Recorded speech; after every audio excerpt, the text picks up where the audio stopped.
what your country can do. Kennedy has been shot.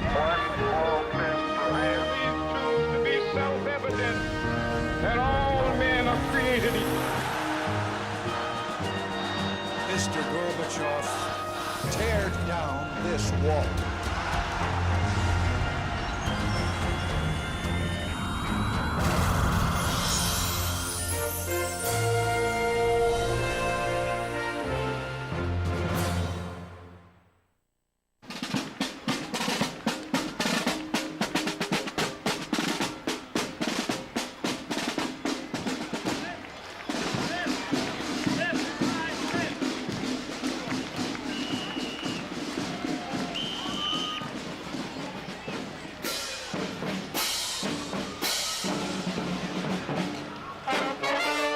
The transforming events of the 20th century touched every city and small town in America.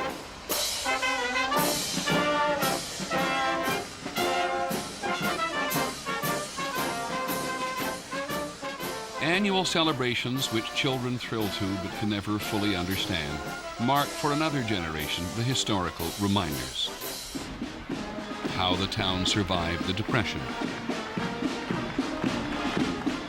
How older people who walk among us unnoticed every day save democracy in the world.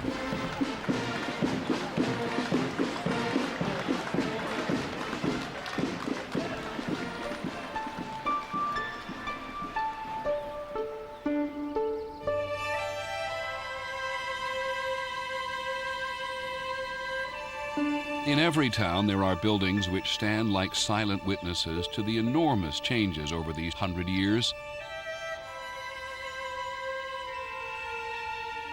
A garage which started the century as a stable. When the Model Ts became available, we could scratch together $100 and get a second-hand Model T.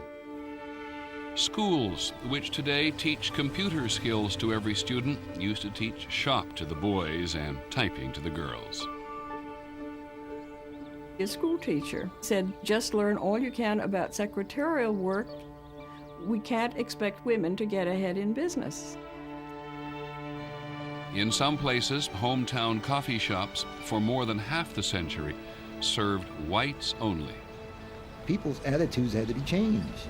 And all it was the color of your skin, for Christ's sakes. It was the color of your skin that made the difference. Memorials along American main streets commemorate those who died on the European battlefields of World War I. Such terrible scenes. You grew up very quickly in surroundings like that. It was no longer freshman studies. It was the real world. From almost every hometown train station, men left for World War II. When your husband becomes an officer, you're an officer's wife. And you do not show any emotions when they go overseas. You hold it back no matter what. No crying. And we did that. It was tough, but we did it. Korea and Vietnam veterans returned to towns which looked the same, but they came back to a country which had changed. When I left, the only people that had long hair were lived in San Francisco, you know, and when I came home, my banker had long hair. When one New Jersey town held an all-class reunion in 1997, you could see in the attendees the sweep of the entire century. There were those who remember when the electric light was new, and those who were born after man walked on the moon.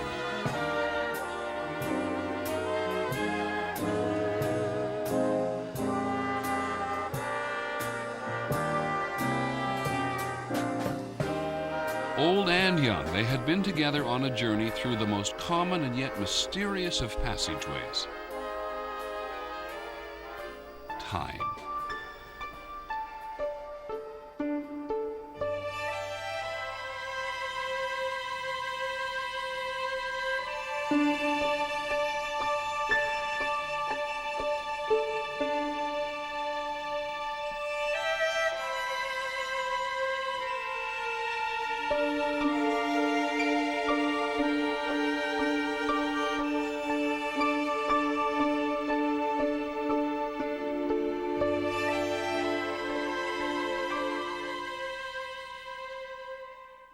Unlike previous centuries where leadership was defined by royalty and other rulers, the 20th century, more than any other, was shaped by the will and actions of the common man. In the episodes of this series, we'll examine some of the defining events in each of 15 different periods. Our aim is to experience what it was like for the common man to be alive then. Politics and technology made this the killing century, but they also provided extended life and hope. In this first episode, we'll see that as the century began, there was no place on earth where hope flourished more than in the United States of America.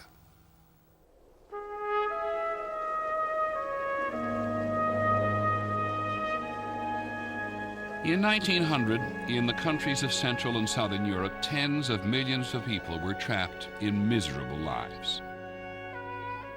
They were starving, and things were real tough because when my father was a young boy at 12 or 13 years old, he was sent to a family in Cairo, Egypt, to become a vassal. That's what they did with their sons. Peasants, they never got paid, they never made a living, they lived in huts. The Jewish people certainly were poverty-stricken, they didn't have a darn thing. My people came from peasants. My grandparents on both sides of the family came from Sicily. My mother's side of the family came from a town called Cimina. In the small villages, what was there? Oppression and no food. One place held the promise of a better future. My mother and father, they heard about America from others, and they knew that America was heaven. It was once in America, all problems would be solved. There would be food, there would be freedom, there would be no persecution. Freedom, freedom. An incredible word for those people.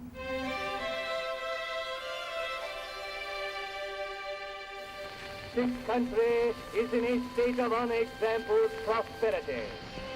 We are furnishing profitable employment to the millions of working men throughout the United States. By 1900, the United States leads in every major industrial product. I mean, we're producing more steel, we're producing more machine goods, textiles. The United States has 1/3 of all the railroad trackage in the world.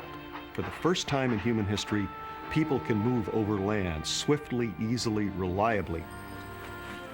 The average American lived longer, was better fed and better paid, and had greater access to education than the average citizen anywhere else on earth. This is the great land of opportunity.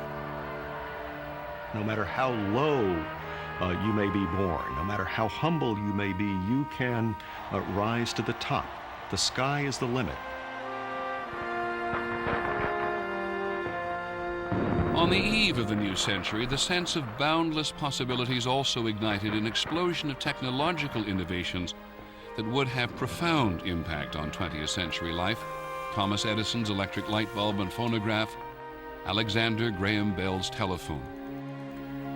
Tens of thousands of tinkerers across America were trying to invent the future. Among them were 2 bicycle mechanics in Dayton, Ohio. Orville and Wilbur, they, as young boys, were interested in flying. They would sit on the porch and watch the birds. And the neighbors all around us say, I don't know what they think they're going to do, why they will never make an airplane.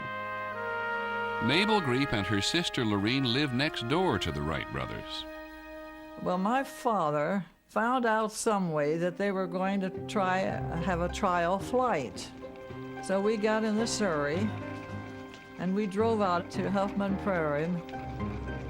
I can hear Dad turn more than once and say, look, are you all paying attention to this? Now listen to me. You're going to remember this till your last day. When that plane took off the ground, people were speechless.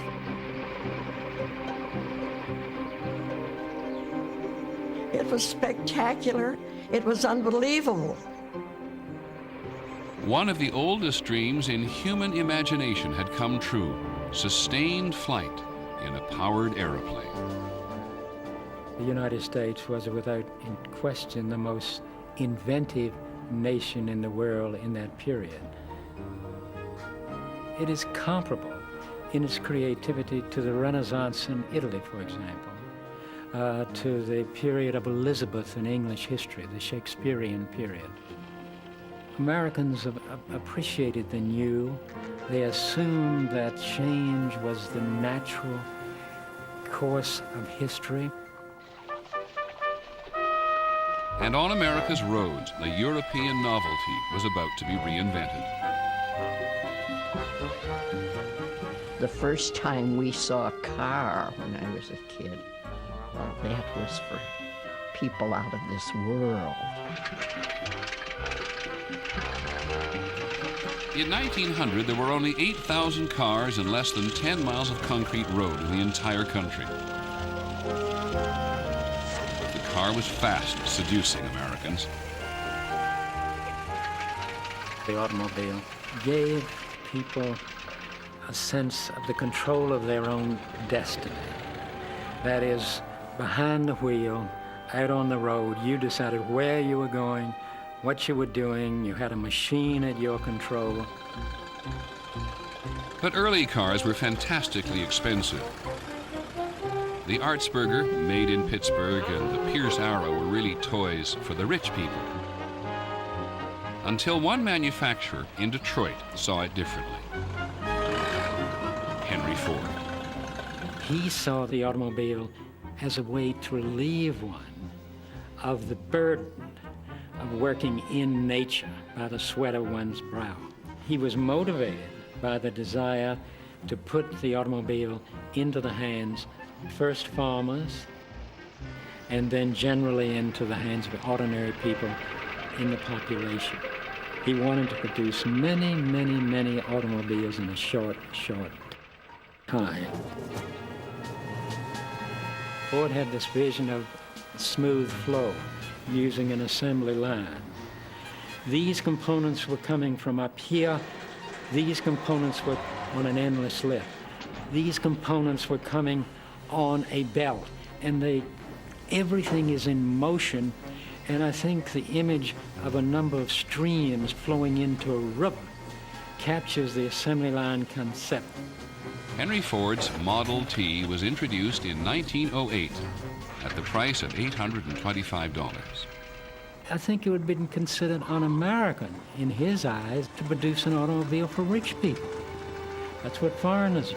Americans generally were committed to the proposition that every man and every woman should enjoy material abundance.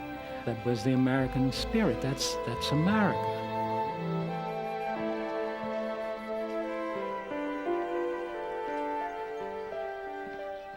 It was the promise of material abundance and freedom which drew more than 13 million impoverished Europeans to America between 1900 and 1914. They came from the Austro-Hungarian Empire, from Russia, and from Italy. It was the greatest free migration in all of human history. My mother's mother, Domenica, was afraid to travel on the boat. And the only way they got her on the boat was her brother tricked her. He went on the boat with her, he said he was going with her. And at the last minute, she turned away and he left. My mother came by herself through Siberia. She got to the coast and got on a boat.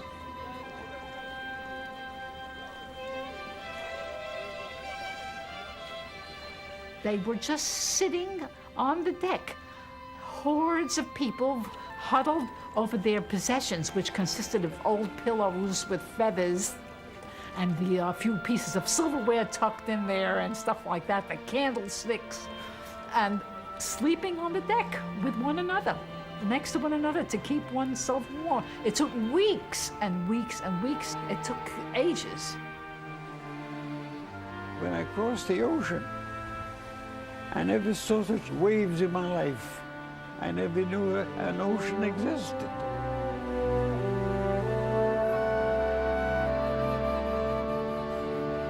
Approaching the New York Harbor, the Statue of Liberty was there, and it gave me a free feeling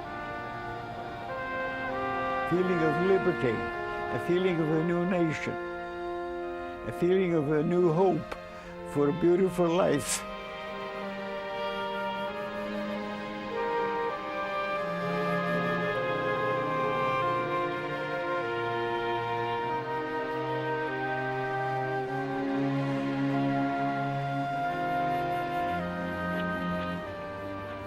There's something wonderful about being an immigrant. There's something so deliciously naive and happy about being an immigrant who has escaped from something.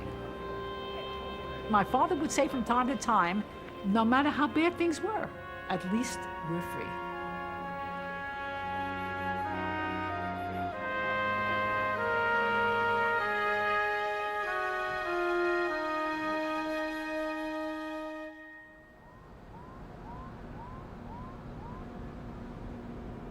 In Pittsburgh, Pennsylvania, it was said prosperity was measured by the thickness of the soot in the air.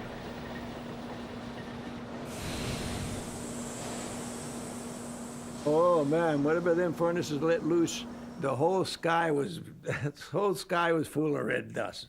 Full of red dust. If you had your wash out, you had your laundry out, it was too bad. You had to run outside and pull that laundry in because it'd be covered in red dust.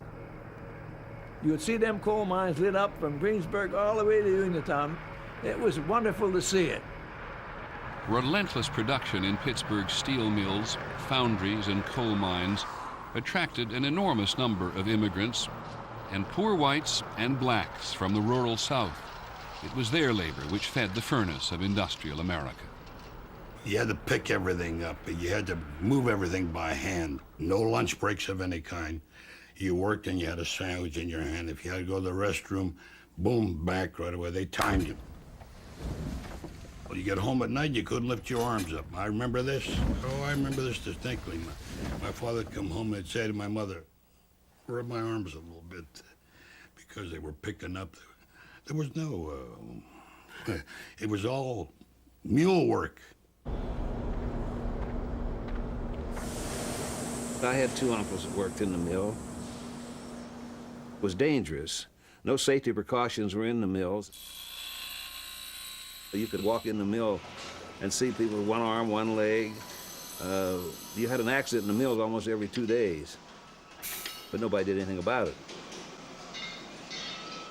There was no compensation for the injuries and death on the job, and it was almost impossible for workers in the early part of the century to organize. They tried to start a union, and of course they had the coal and iron police, they were called in those days. And they would bust a lot of heads, and a lot of murders were committed, and a lot of things that you daresn't say too much. If you worked in the mill, if your boss said something to you, that was it, that was the law. Industrial work involved 6 days a week, 12 to 16 hours a day. The daily wage, barely $2. Children, too, were made to work, 2 million of them across America, some as young as 4. They did not complain as adults tended to do. Employers liked to think of them as happy elves. E.L. Doctorow wrote about child labor in his novel of life in the early century, Ragtime. They were more agile than adults, but they tended in the latter hours of the day to lose a degree of efficiency. In the canneries and mills, these were the hours they were most likely to lose their fingers or have their hands mangled or their legs crushed.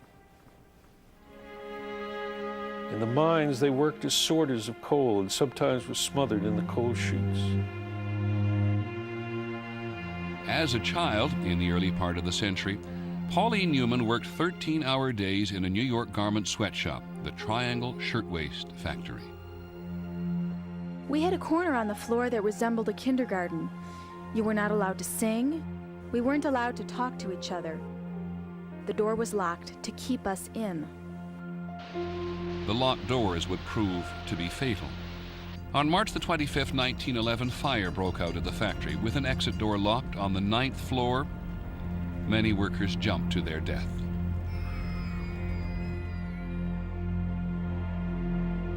I was 11, and I remember all of a sudden all of East New York went crazy because the kids were running around with the newspapers hollering extra that all these people had died in that fire.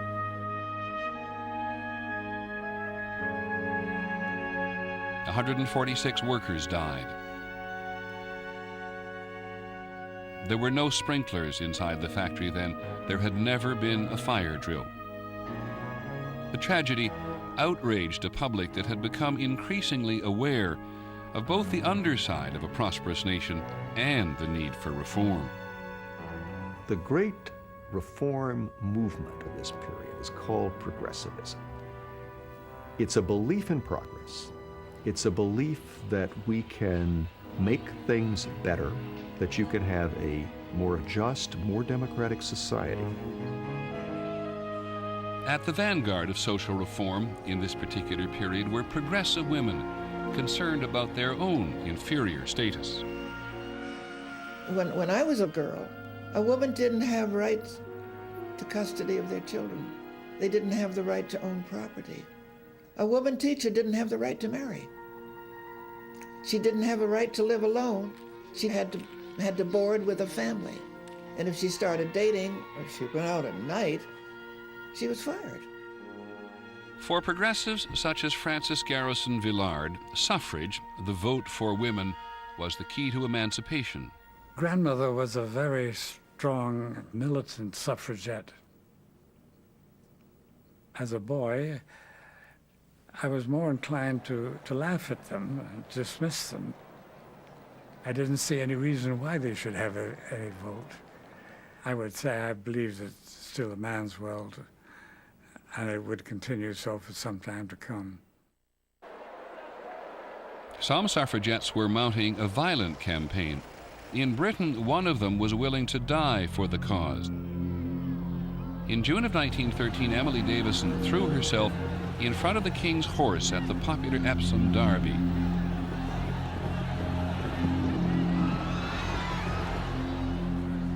She died with the inscription, "Votes for Women," sewn into her coat. That kind of sacrifice inspired American suffragettes to intensify their campaign. The right to vote would also prove elusive for America's 9 million blacks. Black men could vote in theory, but in fact most were barred by white intimidation, poll taxes, and literacy tests. 85% of black Americans lived in poverty in the southern United States, segregated from whites by so-called Jim Crow laws, laws upheld by the Supreme Court that all but wiped out the freedom and equality once promised by emancipation. It is the complete denial of the American dream. They cannot go to the same schools with whites. They can't drink from the same drinking fountains. They cannot sit in the same part of a streetcar or in the same cars on a railroad. It's a horrible time. White politicians compete with each other in the South for being more, at least verbally, violent toward African Americans, and in many cases are encouraging or at least abetting actual violence.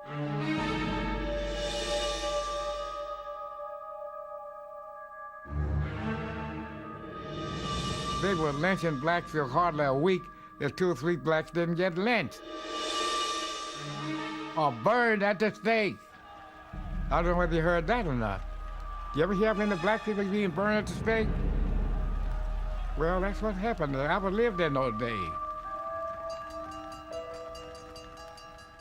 The most prominent black leader at the turn of the century, Booker T. Washington, accepted the notion of separateness.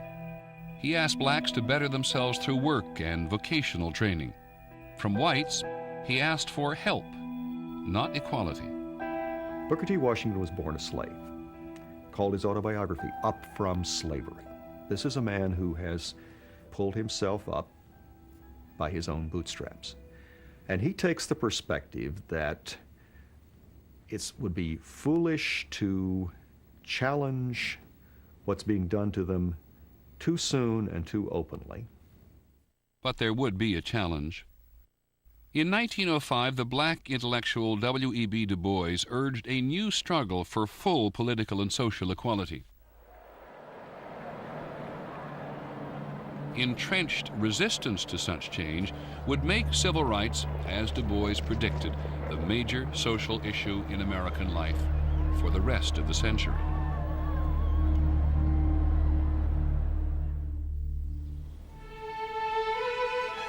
At the turn of the century, there were 76 million people in America. The majority of them lived on farms or in small towns, where they relied on gaslight and horsepower. Every morning the milkman came, and the cream at the top would rise, and if you got there early, you could take a lick of the cream before your mother found out what you were doing. It was the great period of the front porch.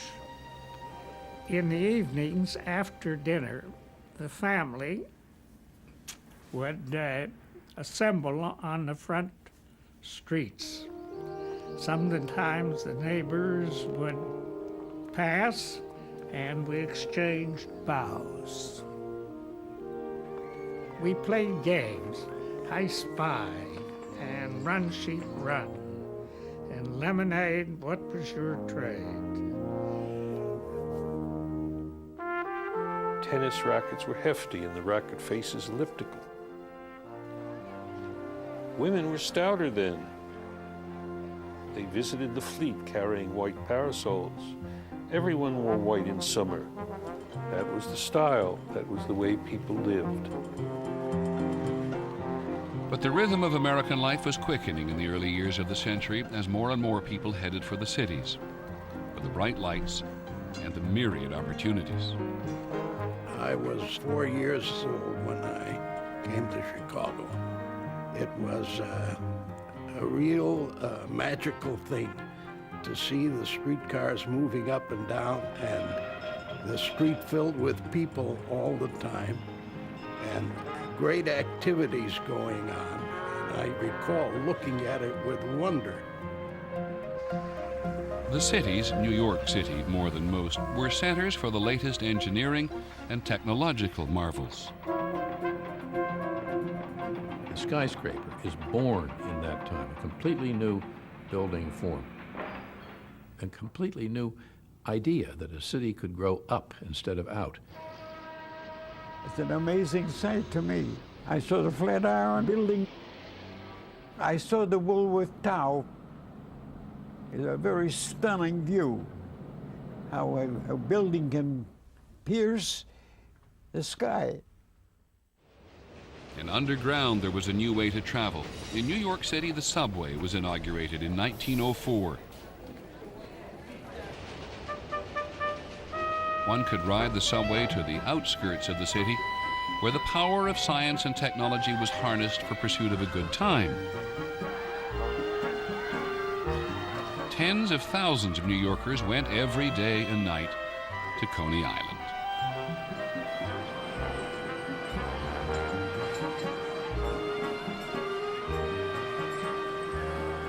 When I came there, my brothers immediately treated me to a hot dog, Nathan's. I dove right into the water and tasted all over me the salt of the sea. I was baptized by nature. There was a kind of freedom that I never dreamt that I could have. That sense of freedom was also spread by the availability of ideas. In the early part of the century, some 9,000 public libraries in the country dispensed information freely and democratically. One man said to me, "Alfred, do you know that there's a library on 42nd Street? I says, "I do, but I was never there." He says, "That's where you belong. You'll get all the literature in the world, and it doesn't cost you a dime." I read an immense number of books because I wanted to understand the American people's minds. I wanted to be completely American and forget all of my past.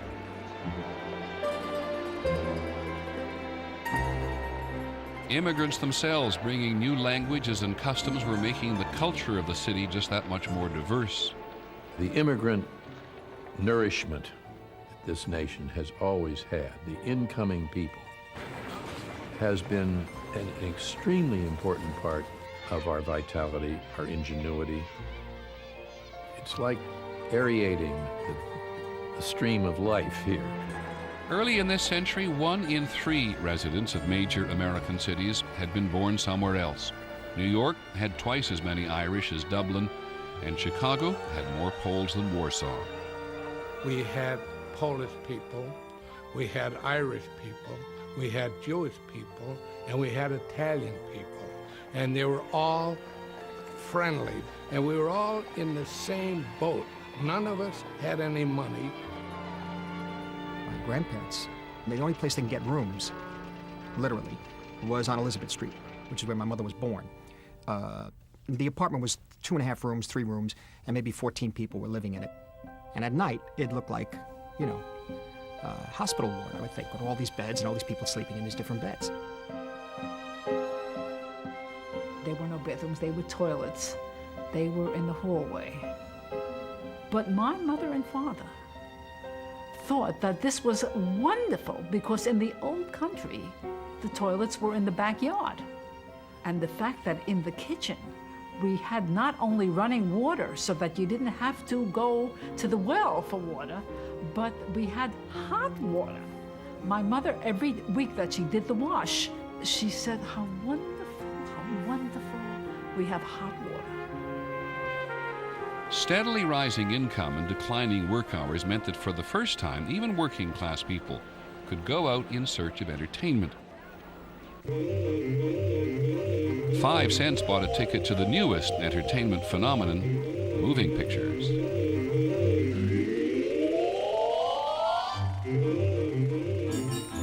We were so taken with the nickel shows. 2 of us would beg to be admitted by sitting on one seat. The earliest movies, introduced simultaneously in France and the United States in the 1890s, were simple tableaux of anything that moved, either make-believe or what was called actuality. In 1903 came the first American film that actually told a story, The Great Train Robbery, a Western filmed in New Jersey.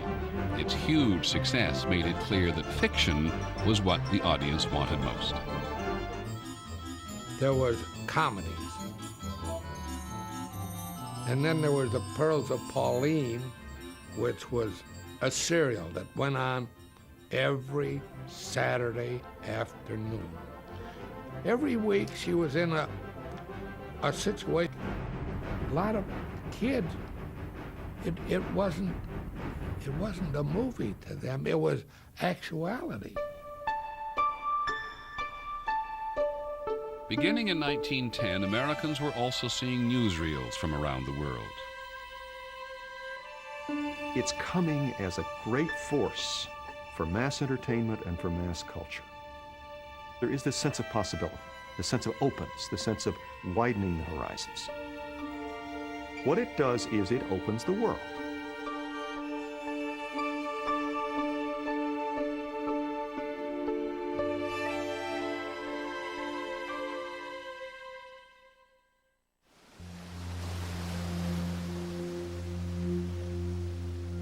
In Havana Harbor on February the 15th, 1898, a mysterious explosion sank an American cruiser, the USS Maine. 266 officers and sailors were killed. Cuba was a Spanish colony 90 miles from Florida. Although there was no evidence of Spanish involvement, cries of revenge against Spain swept across America. But President William McKinley, who would lead America into the 20th century, was reluctant to go to war. President McKinley is a silver-tongued orator, very popular, sweet man, but a very indecisive man. They used to say that McKinley's mind is like an unmade bed. You have to make it up for him before he can use it. Much more eager for war and foreign adventure in general was McKinley's young Assistant Secretary of the Navy, Theodore Roosevelt. Theodore Roosevelt was a great believer in outdoorism, a great believer in activity. He was vigorous, you know. You can imagine him sort of taking cold showers all the time.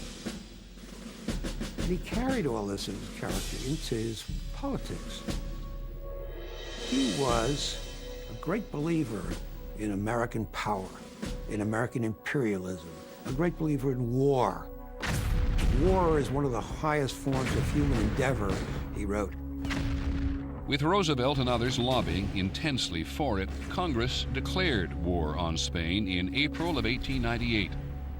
Roosevelt left his job in Washington to join the campaign in Cuba.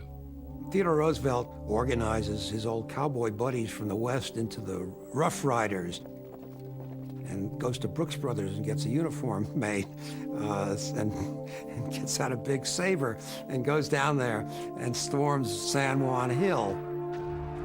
It took the United States less than 3 months to defeat Spain in what one American official called a splendid little war. The spoils of war for the United States were the Spanish colonies of Cuba, Puerto Rico, Guam, and the Philippines. The United States was now an empire. At the Pan American Exposition in Buffalo, New York in September 1901, President McKinley was killed by an assassin with no particular cause beyond his own dissatisfaction.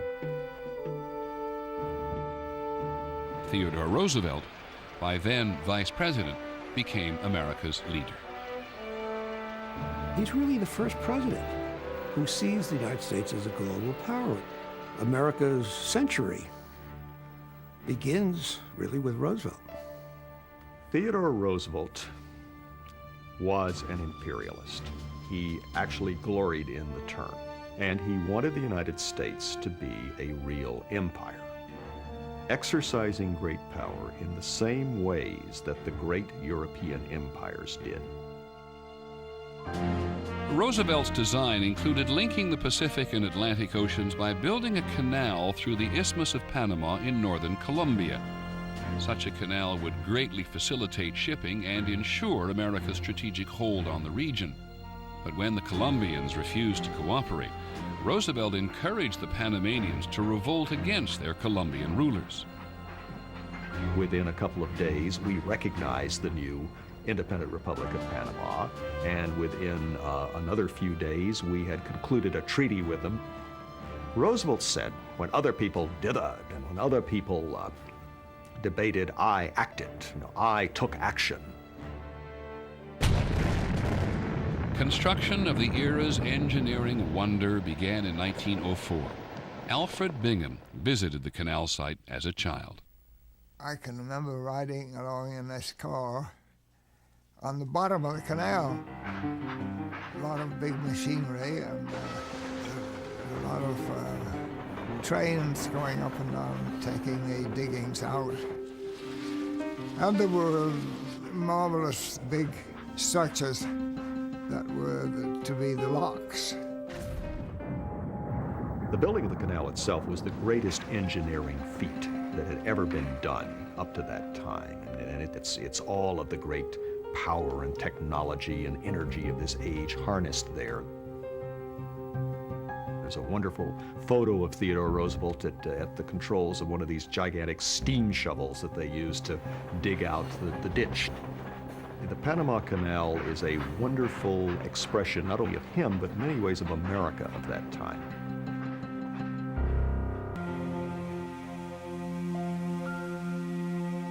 In mid-August of 1914, Americans celebrated the opening of the Panama Canal, a triumph of both technology and man's will over nature.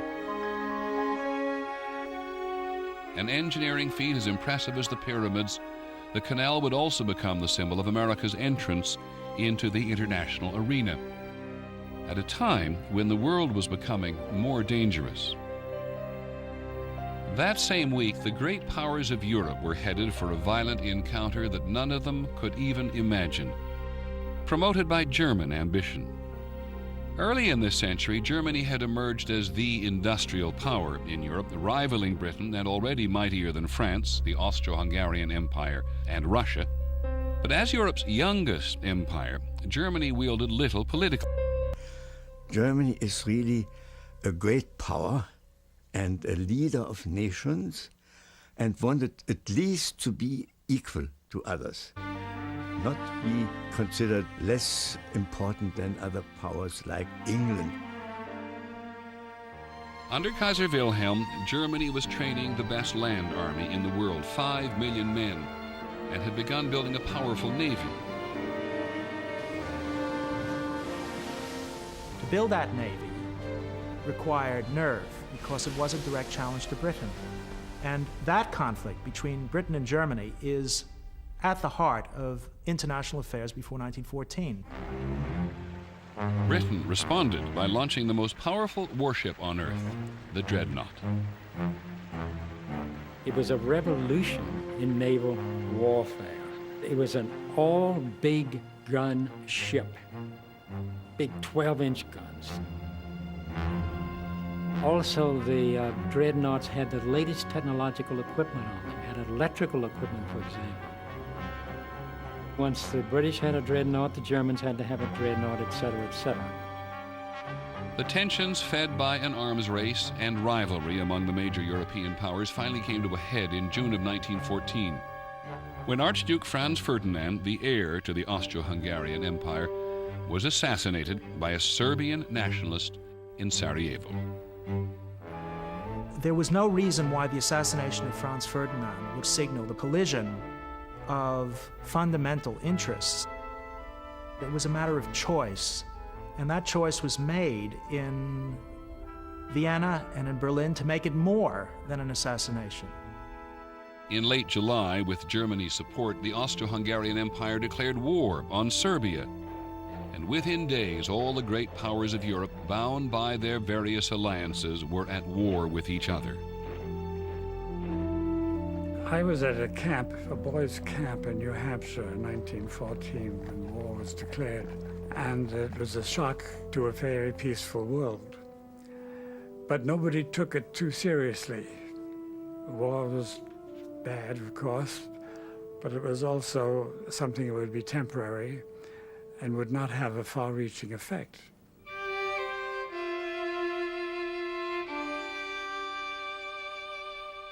But this war would be more catastrophic than any which had gone before, one in which technology, the engine of progress, would be used in the slaughter of millions, a war that would sow greater hatred and result in far greater consequences than anyone could imagine in that summer of 1914.